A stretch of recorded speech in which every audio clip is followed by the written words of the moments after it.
দুর্দান্ত গান শুনলাম আমরা সৃজিতা আর সমীরণে। এবারে আমি চলে যাচ্ছি দেবেশের কাছে।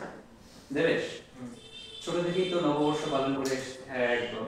পয়লা বৈশাখ এই দিনগুলো, তো এই নববর্ষ আসলে এমন কি কোনো গান মাথায় আসে মানে যেটা একদম নববর্ষের আবহাওয়াকে একদম তুলে ধরে, মানে নববর্ষের যে চিত্র সেটা একদম মনের মধ্যে জাগরিত করে তোলে, এরকম কিছু গান?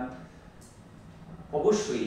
আসলে বাঙালিদের যে নববর্ষ যে একটা বাঙালিদের এত বড় উৎসব, কিন্তু তারপরেই আরো একটা বড় উৎসব দুর্গাপুজো। সেই দুর্গাপুজো উপলক্ষেই আমার মানে ছোটবেলা থেকে যখন নববর্ষটা আসতো না, আমাদের মনে ধরতো যে আর দুর্গাপুজোর আর কয় মাস, আমরা দুর্গাপুজো নিয়ে আর কি মেতে থাকতাম।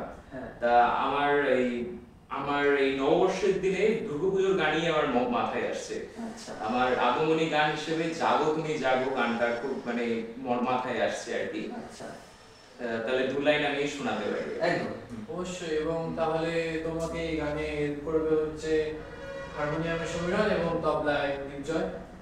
তাহলে শুরু করা যাক।